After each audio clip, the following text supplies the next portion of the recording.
Hello and welcome to the first of this set of YouTube videos about issues of international peace and security.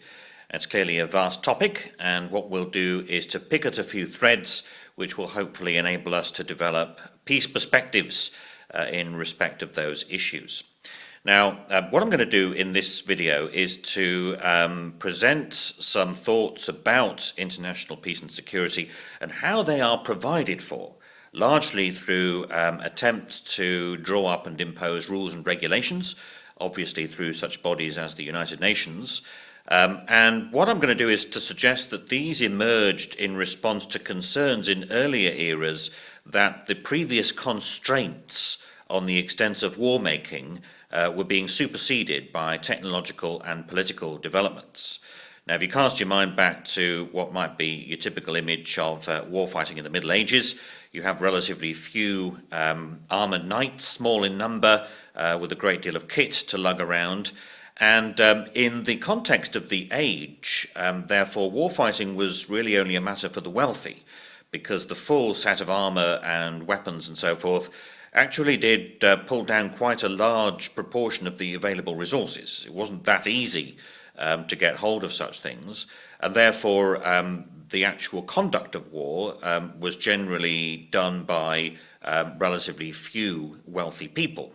Now, obviously what changed that was the onset of the industrial age. And in the industrial age, you could now produce arms and armaments in, well, it's become a byword, hasn't it, in industrial quantities, and that lifted that constraint on the fighting of war. Other technological advances of in the age of industrialization in the mid-19th century also began to contribute to the growing size and intensity of warfare. Let's have a look at a couple on one of the slides. The picture is of William Howard Russell, the first war correspondent, who was sent by the Times to cover the hostilities in Crimea, really by taking advantage of other advances of the day. So, for example, rapid transport meant it was worth sending him because his dispatches could be brought back to base at high speed. And they did have an unsettling effect. Their revelations about conditions for soldiers on the battlefield contributed to the fall of the government in London, which caused quite a few tremors. Tactical use of rail to move these industrial quantities of arms and ammunition long distances very quickly, trench warfare, blind artillery fire, again a product of the sudden superabundance of the impedimenta of war. You can actually, you have so many shells that you can afford to send one periodically over to a hilltop that you want to deny to the enemy. You don't have to wait for the enemy to be there. In the circumstances of the age, equipped with these advances, it also saw the emergence of the recognizable pattern of modern nation states. So Germany was unified by Bismarck, and Italy by Garibaldi at the point of a gun, as people said, and of course the USA emerged from its civil war. So these were technological developments then which lifted some of the constraints of previous eras on the fighting of war and made wars bigger and more demanding on the society as a whole. And concerns over that crested really when those developments led inexorably to an armed conflict which has become a byword for its destructive capacity, namely World War I. And in World War I, armies equipped with these industrial quantities of weapons faced a new constraint, the constraint being the sheer number of people that you could get to join in.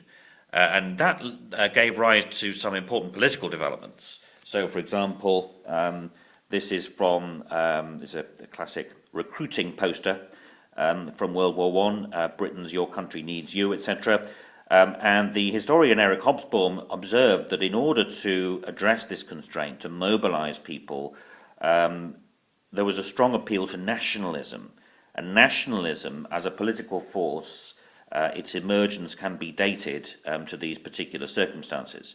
So modern war required the participation of the ordinary citizen to an extent not previously envisaged, Hobsbawm remarks. So loyalty to whatever he regarded as nation or national now moved to the top of the political agenda. And in order to sharpen that appeal to the publics of participating countries, as Hobsbawm also observes, they were all told that the aim of the war was to bring about the social transformation of the country in the interests of its poorer citizens. So if you do your bit and join the army, things will get better for you. Now, as I say, the First World War has become a byword for not only the kind of death and destruction it wrought, but also, in some senses, a kind of feeling of pointlessness. The images of armies dug into trenches for months on end, fighting each other over a few hundred meters of mud somewhere in an obscure part of Belgium, and every so often going over the top, where the arms and armaments of the age were then efficient enough to ensure that very large numbers of people were killed. And it even became known in some cases as the war to end all wars, and that's what people hoped it would do. Of course, those hopes proved short-lived, but at the time, there was a fairly determined effort to legislate, to draw up sets of rules which would effectively replace the effect of the constraints of previous eras, which had been lifted by these technological and political developments. And one of them is famously set out in a speech by the then US President Woodrow Wilson towards the end of the war, in which he put forward 14 points for peace. And let's have a look at one of them. That's him, Woodrow Wilson. This is the most famous one.